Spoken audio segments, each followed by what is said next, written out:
Welcome to the changeover, the only place where we actually look at the human cost of these trophies. I am Marcus Thorne, and I've been watching these kids grow up from the press box since '98. And I am Elena Cruz.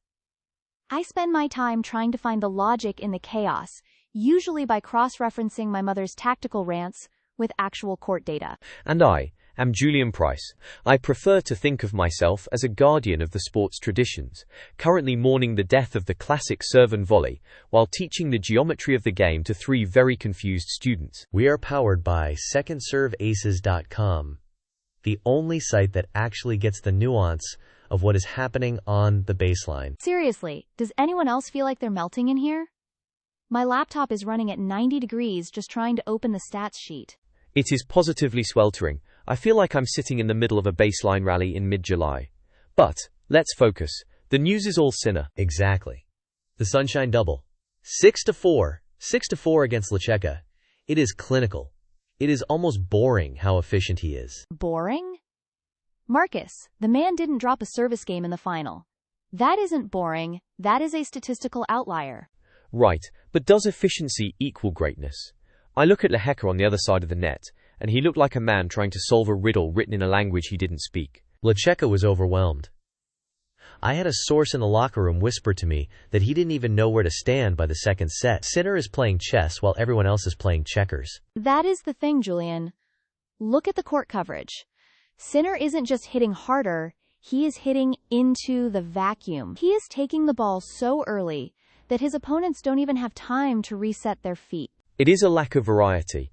I miss the days when a player would at least try a drop shot or a change of pace to disrupt that rhythm. Dad, stop it. You can't change the rhythm against a guy who moves like a gazelle and hits like a piston. You'd just be handing him a shorter ball to put away. Exactly. The narrative here isn't just he won. The narrative is that the field has effectively admitted defeat before they even walk out. That's the real power shift. Is it? Or is the field just tired?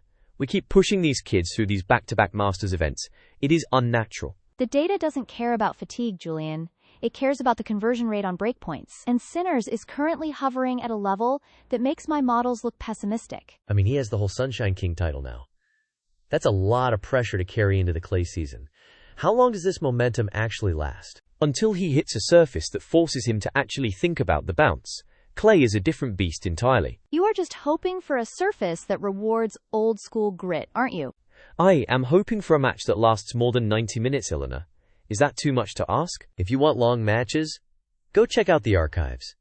Modern tennis is about the kill shot, and for anyone who wants to see exactly how he broke down Lecheka's defense, check out the breakdown at secondserveaces.com. We have the heat maps up there. You can actually see the exact moment Lecheka stopped moving his feet to the wide forehand. It is brutal. I will take a look, but don't expect me to enjoy the efficiency of it. I prefer the messy, beautiful struggle. The struggle is coming, don't worry. The clay will humble everyone eventually. Even the Sunshine King. Can we get this AC fixed before the clay season starts? I am sweating through my notes. I think the studio is just trying to replicate the character-building conditions of a Challenger Tour event in the middle of nowhere. Well, if that's the case, we're all going to be champions by the time we finish this segment. It is sweltering in here. Honestly, if this AC doesn't kick in, I might just start filing my reports from the parking lot. It is a sauna. I am literally sweating through my notes. But hey, at least we have the Sinner result to distract us. The heat is a tragedy, but seeing Sinner pull off that Sunshine Double, that is pure poetry. Though I have to say, watching him dismantle Lecheka in Miami felt almost clinical. Clinical is the word. It was surgical. And before we get into the weeds of those ground strokes, we are powered by secondserveaces.com today. The only place where you can actually see the tactical mapping behind that streak. Exactly. If you go to secondserveaces.com, you can actually see the movement patterns. Everyone is talking about his power, but the data shows it is his recovery time between shots that is the real anomaly. It is not just recovery, Elena. It is the patience. Most players at his age would be hunting for the winner on the 3rd ball.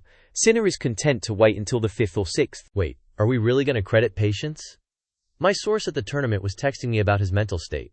It wasn't patience, it was total detachment. Oh, here we go with the mysterious source again. Marcus, it is just physics. He is hitting the ball in the center of the strings with more frequency than anyone since prime Djokovic. Right. and that frequency is what makes him the new king of the hard courts. But let us be honest, the field in Miami was depleted. Which brings us to the Monte Carlo situation. Jack Draper is out. Djokovic is out. Fritz is out. It is starting to look like a ghost town before a ball is even struck. It is a recovery issue, Julian. You are always talking about character building. Maybe these guys are just tired of the grind. Tired? They are professional athletes. In my day, you played through the niggles. You didn't just pull out of a Masters because your arm felt a bit tight. Dad, please. If you played through those niggles with modern racket tension, your elbow would have snapped in half by 2005. She has got you there, Julian. But look, Draper skipping Monte Carlo is a narrative blow. We wanted to see if he could translate that hard-court aggression to the dirt. He can't. Not with that swing path. It is too linear for the clay. He needs to add some topspin variation if he wants to survive the transition. I don't know if I agree. If you look at the tactical evolution on secondserveaces.com, the clay is becoming more about court positioning than just heavy spin. I will believe it when I see someone stand on the baseline and take it to the top seeds. Right now, it feels like the tour is just waiting for the French Open to start. That is the problem. The Masters events are losing their gravitas. It is just preparation for the slams now. It is not losing gravitas, it is just changing. Sinner isn't preparing for Roland Garros. He is trying to win every single week. That is the shift. Maybe. But I would bet my last euro that Sinner is keeping one eye on his recovery schedule, just like the rest of them. Well, if he is smart, he will. But does the data show that, Elena? The data shows he is currently in a league of his own.